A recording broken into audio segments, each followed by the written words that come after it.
Hi everybody, I'm Dr. Kristen Jacobs and I have Jennifer with me here today. And Jennifer came in a few weeks ago and shared a couple of different stories with me. And so I asked her to be on the show today because May is Skin Cancer Awareness Month. So thank you so much for taking having the me. time and coming in. So share with me why I wanted you on the show. Okay, so in 2004, when I was 36, I was diagnosed with melanoma. I think from the tanning bed because of where it was. It was on my lower back, kind of upper hip area. And so shortly before that, 3 years before, a good friend of ours had been diagnosed with melanoma as well. And we watched her go through absolute torture, basically. She had stage 4, and she was also my age, so she would have been 33 at the time. Had just given birth to her second child and ended up with a lump under her arm. So by that point, it was in her lymph nodes, her liver, her lung, and her brain. So she went through tons of surgeries, tons of treatment, and ended up passing away shortly before I was diagnosed. I think she passed away in December and I was diagnosed in February. So I had just happened to notice a spot. I couldn't see it, but I could feel it. Felt like sandpaper. And so I kept showing it to my mom, my sister. I'm like, what do you think this is? So when I went in and asked them to take it off, I think they kind of were like, thought I was being ridiculous. And I told them about my friend, and I still think they thought I was being ridiculous. But anyway, I asked them to remove it, and it turned out to be melanoma. So anyway, fast forward 16 years, and I've had a multitude of biopsies since then. I've only had one other one come back bad, but I'm very careful about paying attention and sun exposure and all of that. So Thanks for sharing that. I mean, when she told me this, it was heartbreaking, just heartbreaking. And a 33-year-old. yeah, she was diagnosed at like 33. And and we don't really know the whole background there. This could have been more genetic versus the tanning bed, but regardless, yes, that's the problem with melanoma, with skin cancer, is that most of the time it is diagnosed in stage 3 or stage 4, yeah, and then we're in trouble. Yeah. Luckily, you went to the doctor, you pushed to have it removed, even as crazy as they thought you were, yeah, and I'm just like so thankful that you did that. And I think it's so important for all of us, number one, to have skin cancer screenings from a dermatologist, and number two, you knew something was wrong. And I hear this all the time, not just with melanoma. I hear it with breast cancer. I hear it with colon cancer. And I hear ovarian cancer. That one's another silent killer. And I hear it all the time that women are just blown off. And it's not because we're women. I don't think that's it. It's just that doctors get so damn busy and they think, oh, you know what, you're young. It's fine. It's no big deal. It's the young factor. So, back up to 16 years ago, being young was something they didn't think it didn't really happen to young people. Well, now they know that indeed it does happen to young people. And so if you have family members that have had skin cancers, any of them, you need to pay attention to that, because that is a huge factor in what gets us to this. But, we're the ones that see our skin every day. So if you see something that's different, definitely when you go into just for your annual physical or whatever, have somebody look at it. And if they blow you off, say, I'd rather have a scar than not know, and just make them take it off. Absolutely. Absolutely. And 1 in 5 people will be diagnosed with some kind of skin cancer. Melanoma is by far the worst. That's, I say it's the cancer that just doesn't follow the rules. Right, it doesn't. It can pop up anywhere. It may not even be in your skin, especially in a stage 4. She had it everywhere. That's more of a metastasis. But they have found skin cancer, melanoma, I should say, in the lung, in the liver, in the, the bones, that kind of stuff. And so it's scary. It it's is scary. And the one important thing that I've learned since then, because I've switched dermatologists a couple of times, but the one important thing being a woman is because you have pigment everywhere, so you can get it in your mouth, you can get it in your eye, you can get it anywhere. So it's important when you go to the gynecologist, when you go to the eye doctor, when you go to the dentist, to make sure they're checking you those places too, because it can show up any of those places. And take your nail polish off, your toenail Yes. polish off. Bob Marley had it on his big toe and died from it. And, obviously he wouldn't have had nail polish on, but anytime we go to the dermatologist, then you take everything off and you make sure that they're looking at all of that stuff. Oh, and the other place to have them check is when you get your hair done. Make sure your hairdresser is paying attention to your scalp. I mean, we Yes. can't see it, but if they're coloring your hair or cutting it, they certainly can see it. So They can. And there are a lot of hairdressers who actually go to extra training for looking for skin cancer. And not to say that's the norm, but Steph, was it Aveda that we worked with, or maybe it's Paul Mitchell? I think it was Ginger with Paul Mitchell, who used to be back here with us. They have a lot of education about looking for different moles. Now, what I find the most interesting with yours is that you couldn't see it. No, but I you could couldn't see feel it. And so some of the things, the dry patches, like you said, it popped up, right? It wasn't Yeah. something that had been there for a long time. No, definitely not. It was about half the size of the head of an eraser on a pencil. Okay. But it was irregular shaped, and it was black, and it felt like sandpaper. Okay. So it was the texture, when I was in the shower, I was like, what is that? So anyway, I was showing it to everybody and finally was like, I'm just going to go get it taken off. It was freaking me out, and I about fell over when they called and said it was indeed that. I don't even think they believed that it was. They sent it to 2 different labs, I think, to double check that it was, and it was. So when I had it taken off, for as small as it was, a plastic surgeon took it off, and it was about a baby food jar full of my skin and flesh. Because So they had to go down deep. They had to get all Yeah. the margins. And because yours was, even though it was big, it was still quite small. It was quite small. Still had to get, that big of an area Yeah. out. So think about having that somewhere else. On your face. Yeah, on your scalp, face. on your ears. Yeah. We see it a lot in men and on their ears or, their necks. And you're right. I mean, it can be devastating on the face. I think one of the good things about melanoma now, there's nothing good about it, I shouldn't say it that way, but there are a lot of new treatments out there. Right. And so I don't think it's as much as, and I hate to say death sentence, but it's, if you're stage 4, it's unfortunate, that you are that far along. But I do know that there are so many new treatments out there. We still need to be terrified of this disease. I mean, we absolutely do. For sure, because it's what my friend went through. I wouldn't wish on anybody. It was awful. But if caught early, obviously there is things that they can do, and you just have to, follow your doctor's orders. I think I stayed out of the sun for I didn't even go outside. I was so paranoid for 8 years. But now, I'm smart about it. At least I try to be. Let's talk about that. Yeah. So what are, obviously number 1 is staying out of it, but we can't That's live our not lives realistic. inside. It's Yeah. not at all. So let's talk about some of the things that you've done over the years to help to protect yourself. Well, of course, sunscreen. I mean, I don't get any excess sun if I can avoid it. I mean, we all, have yard work to do and like to be outside for ball games and things like that. But they want you to wear long sleeves. They want you to wear hats. They want you to wear sunscreen and stuff.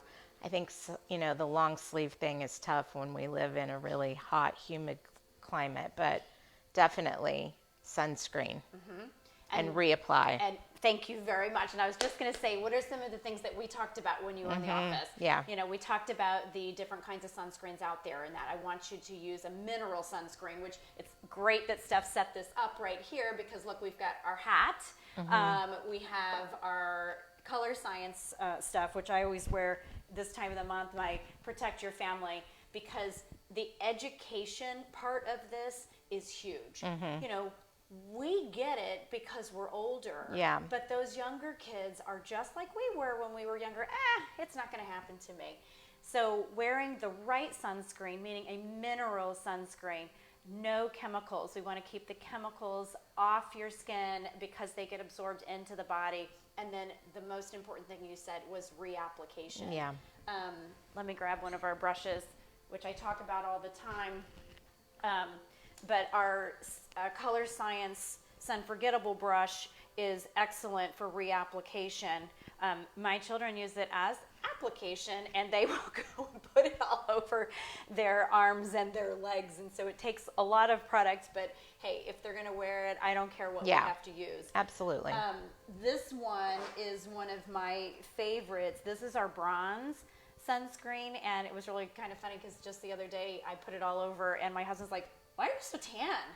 It's called bronzing, and it's a SPF 50, water resistant, and I look like I have a tan, which, you know, we all feel like we look better when we have a little bit of sun-kissed, but we know that is not what we want. And it's funny that you say the long sleeves because I almost always have long sleeves.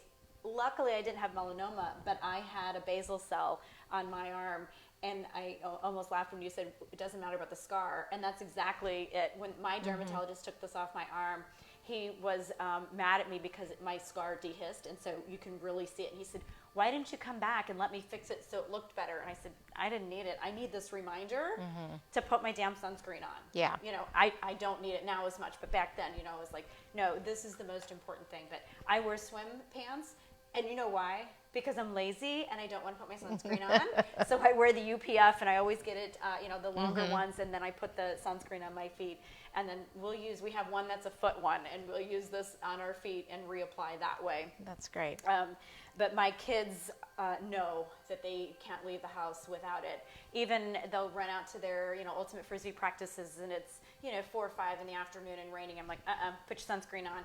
So we keep these in our cars. We have them in, I have them in every bag, my purse, everything, so that we can have that reapplication. And you can put it right over your makeup, which is really nice. It is nice. So I think you've covered, you know, the no tanning beds. That's the number one thing. Oh my gosh, no. And if there's, let me ask you this, and then we'll go through all of the things that we've covered. But let me ask you this: what would you do differently, besides a tanning bed, obviously? But what would you do differently if you knew this was in your history? Oh, for sure, not the tanning bed. I mean, oh my gosh. You know, that was the thing. Like, I'd go to the gym and then I'd tan after I got done. I think, you know, looking back to when I was a kid, we spent all day, you know, outside until dusk, and then we would come in, and I was just as brown as I could be, but my goodness, no sunscreen ever. I mean, it just didn't exist back then. So, you know, I think I bug people about it a little bit because of what I've seen and what's happened. Being careful. I think they're all like, oh, here she goes getting on her soapbox. But honestly, nobody would ever want to see what happened to our friend happen to anyone they care about. It was just awful. So you just want to be careful and not be out in the sun during the prime time of day either, like 10 to 2. I mean, anytime you're out, you should have sunscreen on, but the 10 to 2 thing is when you're going to get fried if you are out very long. So just super careful, and I wish I could have a conversation with my 16-year-old self, but... And you would obviously tell your 16-year-old self this, you know, to all these things that you just said, but what would you tell all of the 16-year-olds? I'm sure there's not very many watching, but maybe the moms who are watching can share this with their 16-year-olds. Definitely. It's not worth the tan to have to worry about this the rest of your life if you've already had it. So, you know, in the beginning, I was having to have a chest x-ray every 6 months. You know, you'd be fretting over going in there and having to do that. Eventually, after some time passed and I hadn't had anything new pop up, they eliminated that. But just having that constant worry about, oh my gosh, what's this bump I feel on me? And so if you're being super careful early on, you're not going to have the same worries that we have because we didn't know when we were younger. Right. Right. And so I think that's been my mission, is to educate not just our 16-year-olds, but educate the older population, because I can't tell you how many times people come in and say, oh, I wish I knew this back then. I know. And it's incredible. So if we can reach out, and my kids' friends will come over. We have a bucket of sunscreen. We have 3 rules. I won't tell you what some of the rules are, but the number 1 rule is you must wear sunscreen and you must reapply, or they are not allowed at my house. And so the boys know it, and they will abide. And I even give them the good stuff. I don't give them the bronze, because we don't want we don't want that everywhere. But there's a non-bronze version, and I always have the brushes. And when we were doing games all the time, they would almost line up, and we would have a brush for everybody and just get everybody sunscreened and then reapply. So I think educating our youth, but it's not too late for all of us as well. No, I think it's always good to be careful. And Yes. I think that if you're not wearing a hat and you're going to be outside, you need to get some of the spray and spray it on your scalp, or if you have thin or short hair, make sure, because tons of people get it in their hair. They do, and they're really the spray is ridiculous to try to I know. try to do that. You can use the powder, but like you said, the hat For sure, and, the hat. I have a million different hats, and I'm trying to think of the brands, but I think Coolie Bar, and there's like Sunday morning or Sunday afternoon or something like that, or some. And you don't have to have the super big ones, but I like the big ones because then it covers my shoulders too. But I think that the guys with the short hair, and that's the thing. If they're not going to have a hat on, they need to put something on their heads. You are right. And so my one of my good friends is what do we call him? Hair challenged, and so he has this and uses it. And what does he call it, Steph? He calls it. I'm sure my friend Kim's watching. Kim, if you're watching, tell me what he the sensational brush is. That's what. In fact, I had him do a video one time. He's like, "The sensational brush is just amazing." So that's a good idea. It is, and so I think educating not just our youth but our men. Yes, for sure, the guys. They're the ones that actually have a higher incidence of skin cancer, especially in their ears. You got it, girl. But I was so impressed. I mean, obviously, you had a lot of reason to be so educated on this, but I really was so impressed in how educated you are, and that's why I had her come on the show, so that hopefully she can reach as many people as we possibly can for this education as well. Anything else you want to add? Only thing I want to add is, again, we're the ones that see our skin every day. Now, I know we can't see our back, so that's when we have somebody else look, but if something isn't right, just go in and have them take it off. Rather be safe than sorry. And oh my gosh, I feel so lucky that I caught mine early, but it's just important to be careful. And if you see something on a friend or a family member, just say, oh my gosh, I think you need to have that checked, because I wouldn't wish that on anybody. Right. I did see it on one of my friends. We were on a boating trip, and he said, "What do you think this is?" And I said, "That's melanoma." And it was. Oh my gosh. And so we got it off. It was stage 1, and he's doing fine. That's been, oh my gosh, 16, 17 years ago at least, but that's true. And I am always looking, and I think being aware of your partner or any of your friends, definitely is key as well. We have these really nice, we should have grabbed one, but we have these really nice skin cancer awareness cards, and it has the ABCDE of what you're looking for. And so we have a lot of, I don't know if this information's on our website, but we should get it up on our website. And I know it's in our Facebook, and I know it's on Instagram. And I know we're sending out emails, especially this month. Newsletter went out in the newsletter yesterday or 2 days ago, I think. Education is the key, and then applying and reapplying and wearing those protective clothing is what we need. So definitely.